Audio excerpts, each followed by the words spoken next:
कोणालाही माहीत नसतील अशा नशीब बिघडवणाऱ्या 19 गोष्टी। श्री स्वामी समर्थ मित्रांनो, स्वागत आहे तुमचं स्वामी माझे गुरुमाऊली या चॅनलमध्ये। 1 नंबर, फुटलेल्या आरशात बघून तुम्ही केस विंचरता का किंवा तुटक्या कंगव्याने तुम्ही भांग काढता का? असं जर असेल तर हे थांबवायला हवं, कारण अशा गोष्टीमुळे घरात दारिद्र्य येतं आणि म्हणून काचेच्या असो किंवा इतर कुठल्याही प्लास्टिकच्या वस्तू जर तुटफूट झाली तर न विसरता लगेच त्याचं विसर्जन करावं। 2 नंबर, तुम्ही कचरा कुंडी घरात ठेवता का किंवा किचनमध्ये ठेवता का? असं असेल तर त्वरित ती घराच्या बाहेर ठेवावी, नाहीतर घरात दरिद्री येऊ शकते। 3 नंबर, फाटके कपडे घालू नयेत। जरी तुम्हाला कपडेच नसतील तर तुम्ही आहेत ते कपडे नीट शिवून घालावीत, परंतु बऱ्याच जणांना कपड्यांचा ढीग भरून असतो, परंतु सवय असते की घरात फाटके कपडे घालायची, ती बंद करावी। 4 नंबर, रात्री पिण्याच्या पाण्याचं जे भांडं असेल, माठ किंवा हंडा, त्यावर आपण ग्लास किंवा तांब्या पालथा ठेवू नये, त्यामुळे आपले भाग्य बिघडते। 5 नंबर, कपडे धुवू नका। सूर्यास्तानंतर कपडे कधीही धुवू नयेत। काही अडचणीमुळे ते धुवावे लागलेच तरी चुकूनही बाहेर वाळवू नका। अंघोळ, झाडून काढणे, अंत्यसंस्कार वर्ज्य। सूर्यास्तानंतर अंघोळ, झाडून काढणे, अंत्यसंस्कार करण्यास मनाई आहे, त्याचा उल्लेख पुराणात आढळतो। यावेळी झाडांना स्पर्शही करू नये। 6 नंबर, रात्री केस कापणे, मुंडन करणे शुभ नाही। धार्मिक मान्यतानुसार रात्रीच्या वेळी केस कापणे किंवा मुंडन करणे कोणत्याही व्यक्तीसाठी शुभ नाही। असे केल्याने व्यक्तीवर नकारात्मक ऊर्जा प्रभावी होते आणि देवी लक्ष्मी तुमच्यावर नाराज होऊ शकते, त्यामुळे तुम्हाला गरिबीचाही सामना करावा लागू शकतो। 7 नंबर, तीक्ष्ण वस्तू कधीही दान करू नये। कोणी विचारले तरी या गोष्टी दान करू नका। यामध्ये कात्री, चाकू, तलवार, लोखंडी फाईल, गंजीर इत्यादींचा समावेश आहे। ज्योतिषशास्त्रानुसार या वस्तूंचे दान केल्याने तुमच्या जीवनात नाश होऊ शकतो, त्यामुळे जीवनात विस्कळीतपणा येतो, कुटुंबात कलह आणि नकारात्मकतेसोबतच व्यवसायात नुकसान होते। या गोष्टी कोणालाही दिल्याने त्या व्यक्तीच्या प्रत्येक पैशावर अवलंबून राहू शकते। 8 नंबर, प्रत्येकाला घड्याळाचे कार्य माहीत आहे, परंतु काही वेळा लोक घड्याळांची देवाणघेवाण देखील करतात, पण लक्षात ठेवा की असे केल्याने तुमच्या समस्या वाढू शकतात, म्हणून तुम्ही तुमचे घड्याळ इतर कोणत्याही व्यक्तीला घालण्यासाठी देऊ नये। घड्याळ एखाद्या व्यक्तीच्या आयुष्यातील चांगल्या आणि वाईट काळाशी निगडीत असल्यामुळे आपल्या मनगटावर इतर कोणाचे घड्याळ धारण केल्याने आपल्या जीवनात आर्थिक समस्या तसेच आरोग्याशी संबंधित समस्या येऊ शकतात। 9 नंबर, शिळे अन्न कधीही कोणत्याही गरीब व्यक्तीला दान करू नये। असे केल्याने तुमच्या कुटुंबातील सदस्याचे आरोग्य बिघडू शकते। जाणून बुजून एखाद्याला शिळे किंवा खराब झालेले अन्न खाऊ घातल्याने तुमच्या घरात गरिबी येऊ शकते।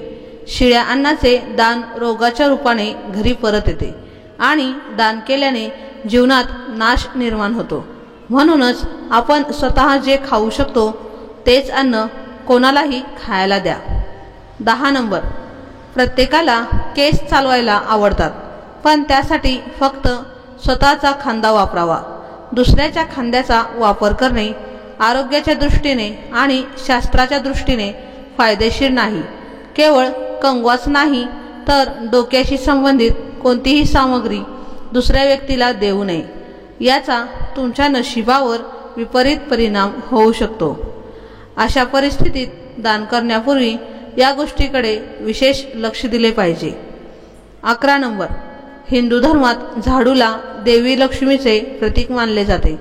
याच कारणामुळे चुकून झाडूला हात लागल्यास नेहमी माफी मागितली पाहिजे। यासोबतच झाडू वेगळ्या ठिकाणी लपवून ठेवला पाहिजे। चुकूनही झाडू दान करू नये। असे केल्याने लक्ष्मीचा कोप होतो, यामुळे घरातील आशीर्वाद दूर होऊन घरात संकटे आणि आर्थिक संकटे राहतात। 12 नंबर, शास्त्रानुसार संध्याकाळी दूध आणि दही दान करणे अशुभ मानले जाते. दूध आणि दही पांढरे मानले जाते. दूध आणि दही पांढरे असतात जे चंद्रग्रहाशी संबंधित आहेत. सूर्यास्तानंतर दूध आणि दही दान केल्याने घरातील सुखसमृद्धी दूर होते. माता लक्ष्मीशीही दुधाचा संबंध आहे. म्हणूनच सूर्यास्तानंतर कोणालाही दूध आणि दही दिल्याने घराची आर्थिक स्थिती बिघडते आणि घरात गरिबी येते.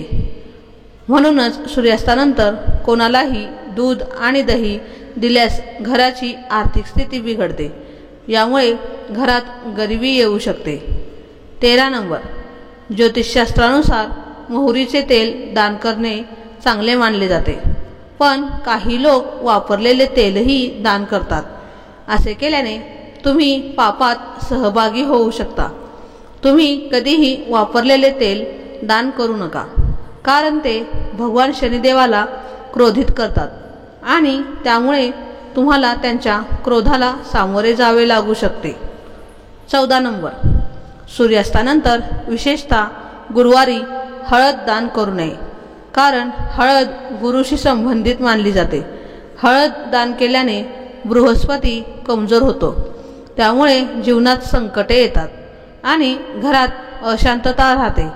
याशिवाय चुकूनही मीठ दान करू नये, कारण मिठाचे दान केल्याने शनीच्या 7.5ला सामोरे जावे लागते. तसेच मिठाचे दान केल्याने व्यक्ती कर्जामध्ये बुडून जातो. 15 नंबर, ज्योतिषशास्त्रानुसार सूर्यास्तानंतर कधीही कोणत्याही व्यक्तीला धन किंवा पैसे देऊ नये, कारण संध्याकाळी लक्ष्मीचे आगमन होते. संध्याकाळी पैसे दान केल्यास देवी लक्ष्मी कोपून निघून जाते. यामुळे घरात गरिबी येऊ लागते आणि संपत्तीची कमतरता भासते. जरी तुम्ही कोणत्याही वस्तूच्या बदल्यात एखाद्याला पैसे देऊ शकता.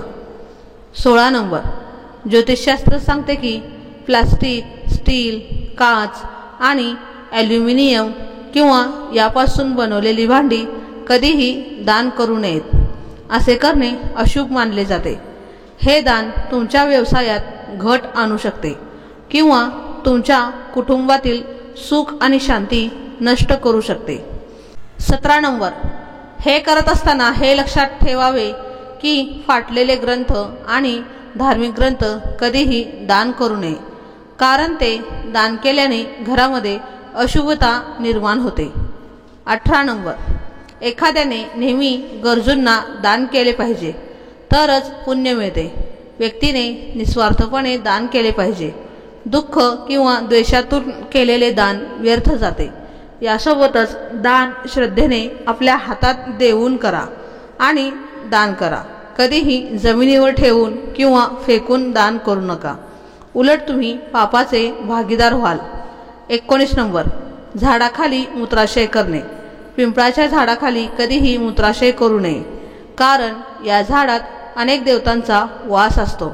त्यामुळे नशीब बिघडवणारी अशी कामे करू नये. तर मित्रांनो आणि मैत्रिणींनो, आजचा हा व्हिडिओ तुम्हाला कसा वाटला ते मला नक्की कमेंटमध्ये सांगा आणि कमेंट बॉक्समध्ये आपल्या श्री स्वामी समर्थ लिहायला विसरू नका. असेच आपले नवनवीन व्हिडिओ पाहण्यासाठी आपल्या चॅनलला सबस्क्राईब करा, लाईक करा आणि शेअर करा. भेटूया असंच आपण पुढच्या व्हिडिओमध्ये. तोपर्यंत धन्यवाद.